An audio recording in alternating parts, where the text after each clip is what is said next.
Don't worry. Welcome to the show, ladies and gentlemen. I'm not gonna do what everyone thinks I'm gonna Special do. guest tonight, Flip life out. coach Charles Woods in the building. Man, Crazy to done. What's going on with it, man? Peace and love to the people. I love Man, that name. Hey, man, you know what we finna do? We finna apply a little bit of pressure to the system, man. That's what we about to do. We about to tell the people what's really going on with all of this stuff that's crazy out here, you know, going on in our communities, man. So how you been, Charles Woods? Oh man, I've been wonderful. I don't have no complaints. You know, who am I complaining, man? If I complain, hey, we all got complaints. We all can bring our complaints to the table. I dare not complain. I'm blessed, man. And that's what it is right now. Right. You know, I've been doing great. How you been doing this week, Mr. Crazy to Done? Man, I'm beautiful, man. Working hard. Trying to bring everything together. Yeah. This man said working hard. Ain't nothing like a hard-working man, you know. It's also been a lot of death. Now, I didn't pay attention to this till earlier, but we actually lost 3 rappers within a week, bro. Very sad. We lost DMX. We just lost Shock G, Humpty Hump. Yeah. We lost Black Rob. Black Rob. And we just lost Hell Real.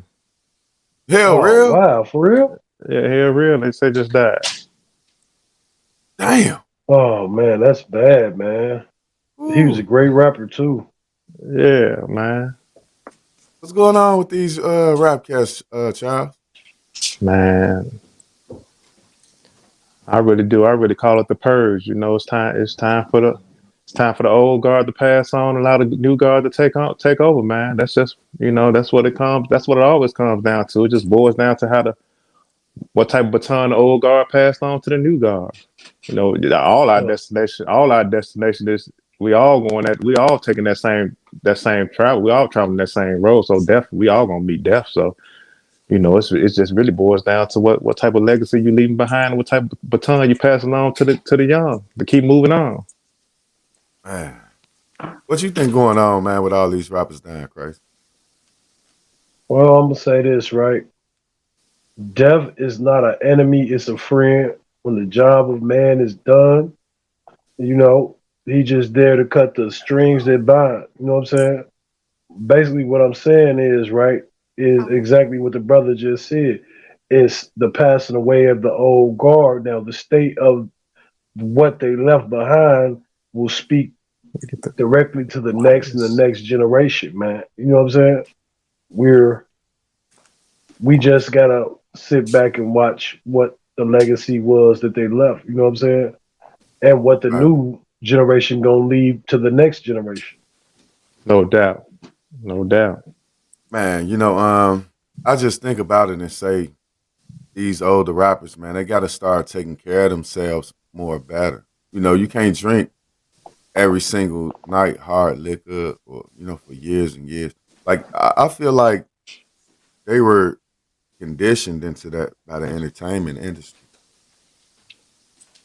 And that these brothers, now they starting the chickens are starting to roost now. You know? Just a thought.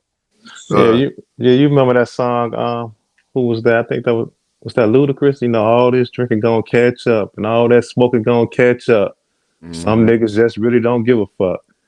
But you know, if you think about it, mostly all the greats had some type of drug problem, some type of drinking problem, like all the greats we had from Jimi Hendrix on down, man. Mm-hmm. James Brown, Michael Jackson, Prince, you know, all the greats had some type of vice, man. You know, that's just I get, you know, with that industry, man, with that type of industry, with so many flashing lights and so many people in your life and so much going on, man, you know, they need something, you know, and some people choose drinking, some people choose drugs, some people choose sex, you know, it's all on that person's vice. Right. Yeah. So many entertainers succumb to drug use. I mean, you made a point there. as far as how the entertainment, how the industry, push those um elements onto them to make you look cool. Like no difference than with Future.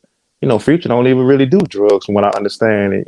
But his rap is about drugs. So they push that agenda. To get the youth into these drugs, to sedate the mind, to distract the mind.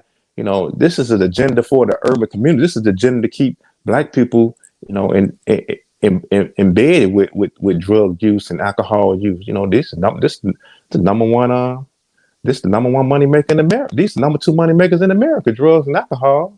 Mm. What you got to say about what Charles just said, Chris? Well, I'm gonna say this right, and we got to look at it from a reality standpoint, right? That most people, when they come into the industry, I say most, they come into the industry with a habit already, with a vice. You see True, what I'm saying? It's definitely. just magnified more by the money and the fame. You know what I'm saying? And you don't really have people there to say, "Hey, man, you doing too much. You need to slow." That person that you can actually talk to, and that person that can check you and be like, "Look, you going outside the lines. Come on back in. This is straight and narrow right here." We don't have that. We just got yes men. You know what I'm saying? Now, I'm gonna say this here, right? Yes, indeed, that whole industry has an agenda to push drugs to cloud the mind and take you away from what's really going on around you. I do believe that. You know what I'm You know, saying? crazy. Irv Gotti came out and said DMX overdosed on crack cocaine mixed with fentanyl. Wow. Yeah, this fentanyl thing, man, it's terrible, ain't it? Yeah, definitely. I don't even know what fentanyl looked like, but from everything that I hear, this thing is a monster, man. It's been just so much going on. Like I never thought when I started, I'd be talking about so much destruction and terror that's going on within the black community. I'm gonna talk to y'all about something that's a little bit controversial. It's Uh-huh. about a 15 or a 16-year-old black female that was shot by Columbus, Ohio police officers because she had a knife in her hand. I don't know if she wanted to stab the girl, but she definitely, from the still images, she was swinging a knife towards the girl, but she didn't hit her. So that's why I don't understand it. Because I think that if you're lunging at somebody to actually do damage to them, like, and you're that close to them, like you gonna do that damage to them before your muscles contract from being shot. This girl was shot by a white officer. And one of the things about it was the officer actually said, "Blue Lives Matter," something, yelled that to a crowd of protesters. The actual officer that killed the girl. What you got to He say said, about that story, uh, Charles Woods? Man, as always, man, my heart goes out to Makai Bryant family. My heart goes out to the tragic situation. As always, we continue to see these incidents over and over and over.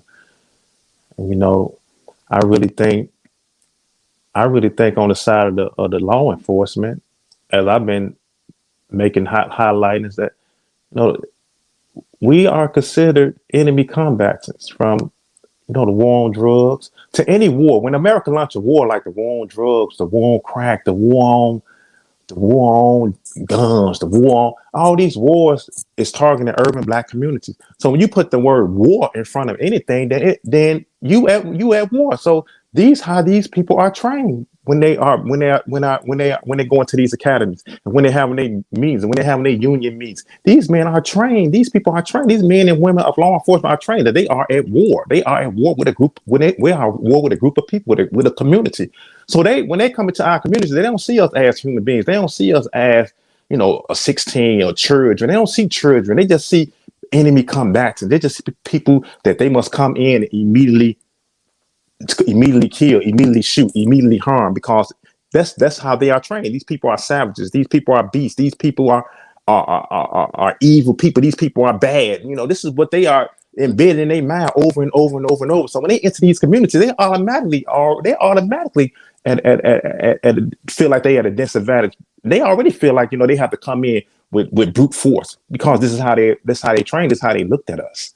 And so when they come into these situations, they're not coming in to de-escalate. They're not coming in to shoot the gun there and say, hey, hold on. They're not coming in with their police sirens loud and running up trying to tackle a person. They're not coming in with the mace and all these other gadgets they have to resolve a situation or de-escalate a situation. They come into our communities to kill because they are at war with the urban Black community. That's just the bottom line. Let me ask you a question, Charles. All right. Say for instance, the officers did not show up at that particular scene, right? Would it have been better if that girl would have had her own personal protection as far as a gun and would have shot the girl that had a knife? Would it have been better? I don't know if it would have been better, but what I do believe it would have been better if you look at the video, the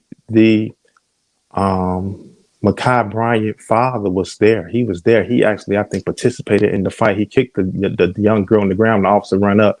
He the one kicking the young girl. When the officer shoot Ma'Khia Bryant, the father say, "You killed my baby." If you listen to the video, so her father is there. So we have an older person in the crowd. We have an older person there who has not took control of the situation, who has not sought to de-escalate the situation, who took part of the situation. So I don't know as far as the guns. She had a gun, she had a knife. But what I do know is that we had the older generation, as we just speaking about with the older generation taking their roles, taking their positions, de-escalating the situation, coming in. Hey, the cooler minds must prevail. We got to break this thing up. That's what I do know. Is that an issue with single mothers crazy? I do believe that not having a family unit together and not defining roles as far as dad, he's the one to be the voice of reason, mom is the one to be the loving character, the person that's supposed to teach you how to be loving and respectful and to show other people how you were raised. I do believe since we don't have that structure anymore, that now a person has taken on all the roles and don't know how to play a position that they were already originally formed into. Let me ask you a question, Charles. Go ahead. Let me ask you a question, Charles. Have you ever been stabbed before? No, I've been stabbed. I've been shot 9 times. I was shot 9 times at one time and was in a coma for 3 days. All right. Have you ever seen somebody get stabbed before? No, I never seen nobody get stabbed. See, that's a common misinterpretation that we have, man. We think that, a knife, it ain't really that dangerous. Oh yeah, that's when I understand the knife is dangerous than the gun because that it tears the ligaments when it go inside you. It tears everything up when it's put in and snatched out. That's what I'm saying. A knife is a very deadly weapon, and you would have to use deadly force to stop a person with a knife that was actually trying to kill you. Now, yes, that's why I asked you. Let me ask you this one. Would it have been okay if the other girl's father was there with a pistol and when she pulled the knife out and he shot and killed her? Would that have been okay? I don't think either scenario would have been okay. Me personally, I don't. Granted, but even the first scenario is not okay. Like you just said. I mean, the first scenario, like you just said, you just said that a father ran up and kicked the girl in the goddamn head. Right. Why would they turn up still in front of the police? Why would they still turn up?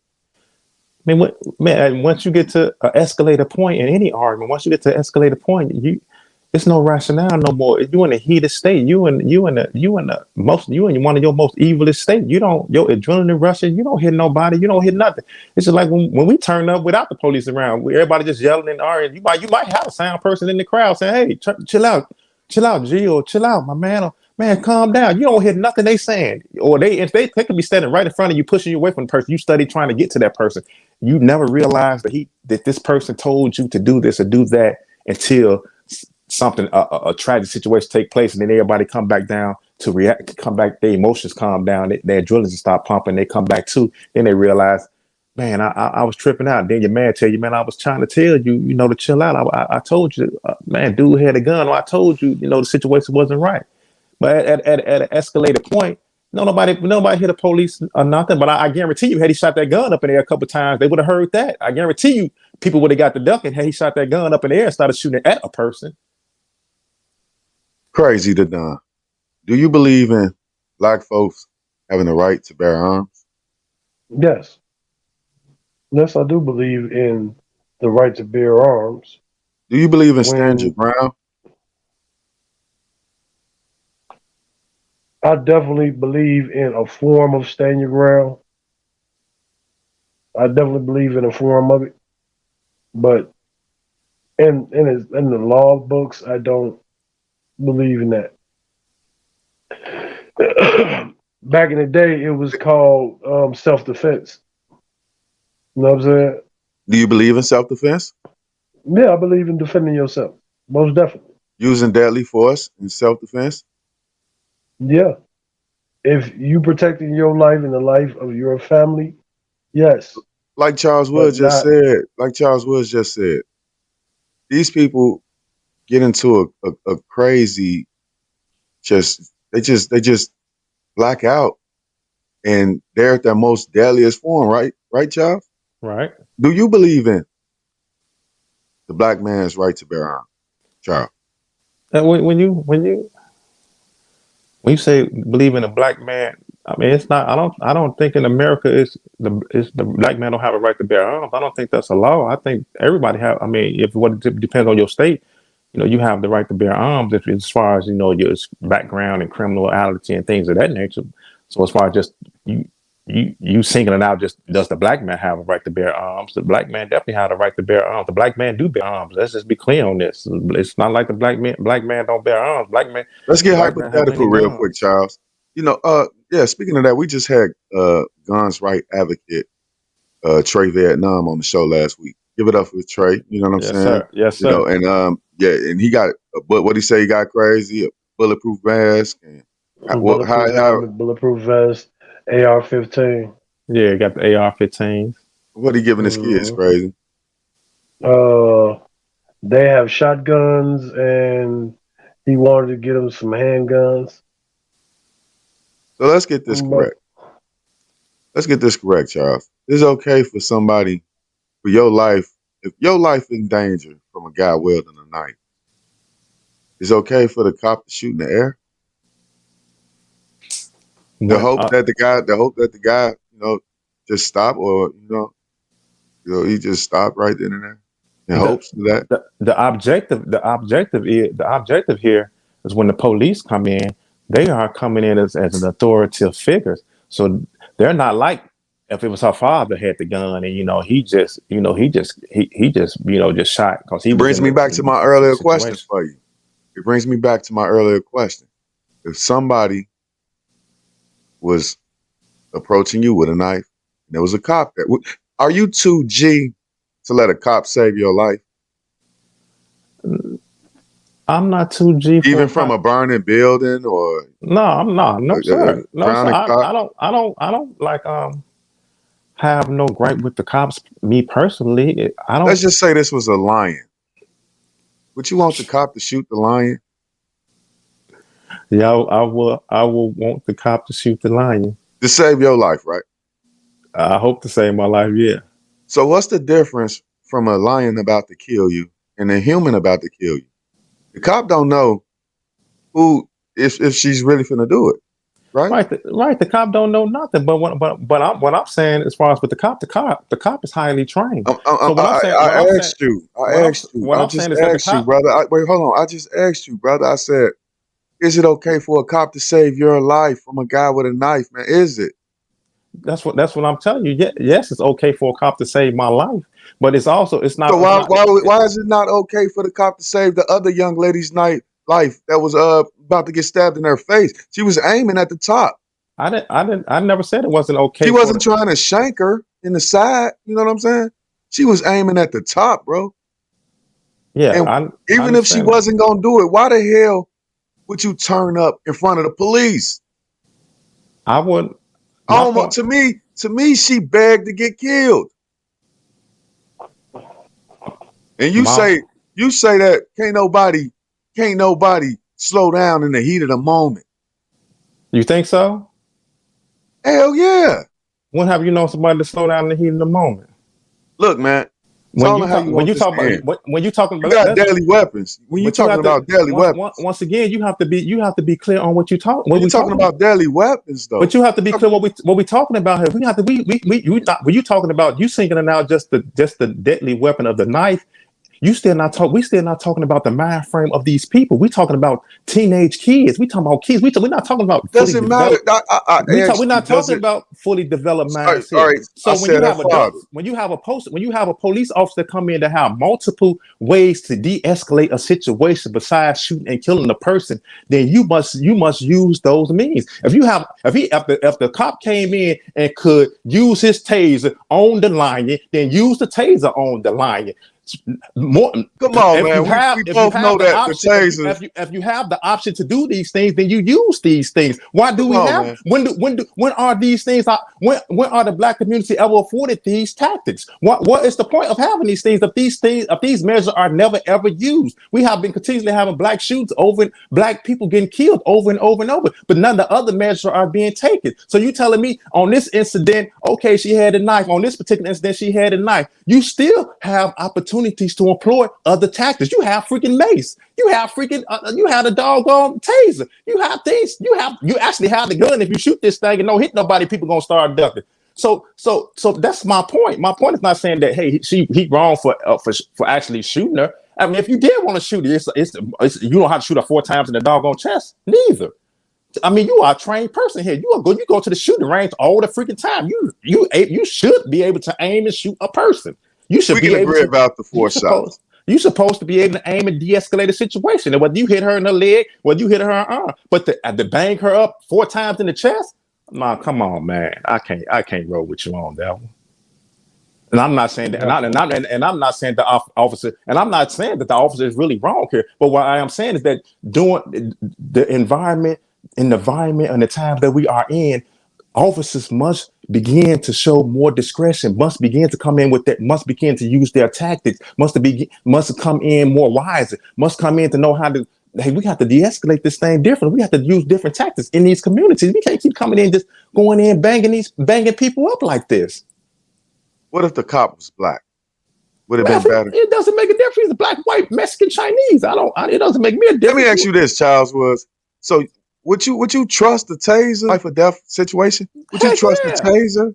Heck yeah. You would trust a taser if a guy was lunging at you with a I'm a, knife. Let's I'm not a, forget she was lunging at the time of the shooting. man, that taser when he would have hit that young girl with that taser, she would have got the freaking shaking. She would have dropped that knife.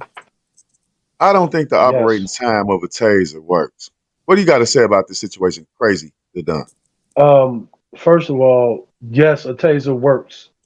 A taser works off of sending an electrical pulse through your body, which interrupts your mind's natural instructions to the body because the mind works off of electricity. You are made up, your neurons and everything fires electrical currents. It interrupts that. So, yes, it works. Mace works. It causes irritation of the eyes. There is multiple ways to de-escalate that situation. I believe everything Brother Woods just said. Yeah, they at war with our community, and having somebody saying that the reaction time to a taser when that could have ultimately had everyone still with us. Nobody would have been grieving. It might have been some hurt feelings behind it, but I mean, I would rather see mine here with me than or yours here, even though they just had an altercation. I would rather yours be there and mine's be there because just like we were younger when we used to fight, and a few days later we would be friends, it's the same thing that's happening now. I got a fight for you Go that ahead. I want you to elaborate on. All right, we had 3 or 4 13, 14-year-old girls run up in Walmart. One was armed with a knife. They then started to fight another 14-year-old girl, stabbed. She ended up dying in Walmart. Mm-hmm. And she Okay. ended up dying from this knife. Still a sad situation.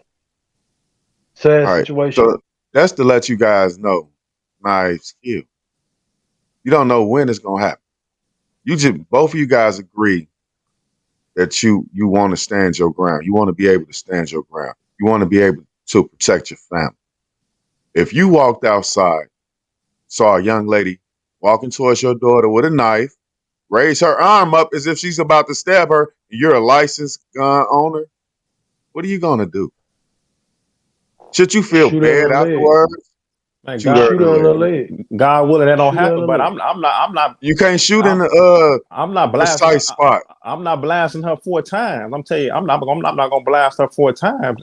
I'm not gonna down her 4 times. And I'm gonna On shoot the that thing. real. If I got what type of depending on what kind of gun I have, I'm gonna shoot that thing. I might blow that thing in the air. She gonna get scared to death when she hear that gun. Let's just be Yeah. clear on this. This is not when we talking reality versus us talking on the podcast. And that gun blow, man, people gonna get low. Ain't nobody shoot. People gonna start Definitely thinking. true. Ain't nobody gonna be standing around talking, still swinging knives and running around. When you start busting off, everybody ducking. All right, let's change lanes just a little bit. All right, so we did a show where we talked about a 21-month-old baby being shot on Lakeshore Drive due to the fact that it was a road rage incident, right? Mm-hmm. Now, the guy that was shooting at the car carrying the child, he got away. But the 43-year-old guy that was dating the grandmother of the child, he was arrested for having a loaded handgun. We later found out that he did not shoot, but some type of way witnesses knew that he had a gun on him. Now maybe he pointed but didn't shoot or something like that. But I said in this video, in that last video, I said that I bet you $100 the person driving the other car was black. And when they caught up with him a week later, he was a black man that fired shots into the car that actually hit the baby. Now, the baby's still alive as of now. But why are we so violent towards each other? Why we got violence and so to each other, man.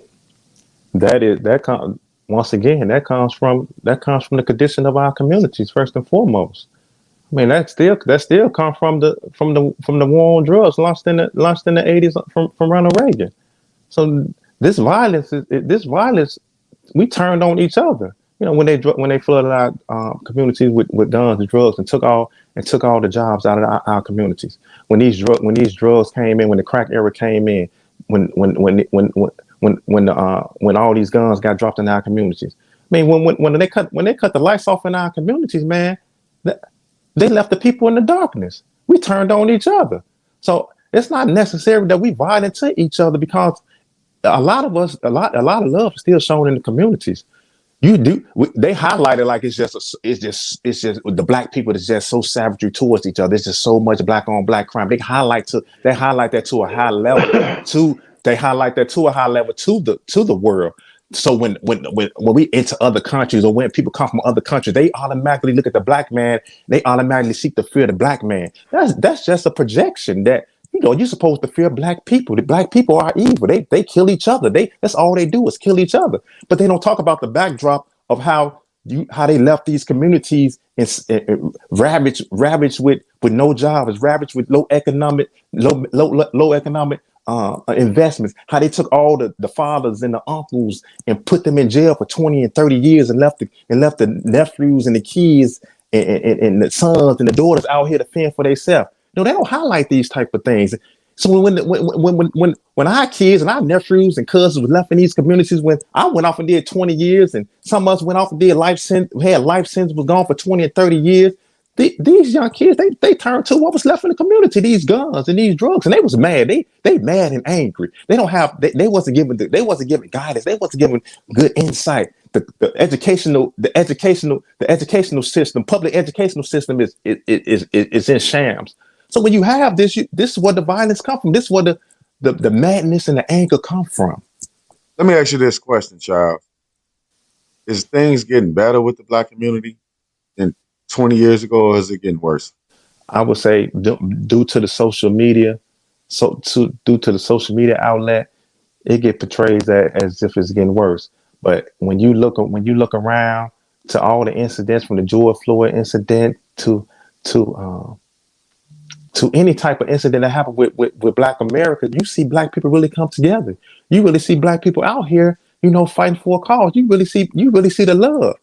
This really get highlighted. Even when people say, well, Black people in the neighborhood killing each other, ain't nobody in the community doing that. You have a lot of great community leaders out there that's putting in a lot of work. You have a lot of people out there that's marching and fighting and seeking to get right political powers in play for us. So it is a lot of work getting done that never get highlighted on social media. That's not going to get highlighted in the news. So I don't think we're in a bad state as society or America would like to paint it to be. I just don't think they want to highlight the good in our communities. They don't want to highlight the people who fight in our community. They don't want to highlight these leaders. They don't want to highlight the people, grassroots peoples like us right here on this podcast. I'm gonna say this with your first question that you asked. I'm gonna just say, if y'all ever read the Willie Lynch letter, you would understand a lot of what you just asked. With is the community getting bad? I mean, it's no community is perfect. It is killing everywhere.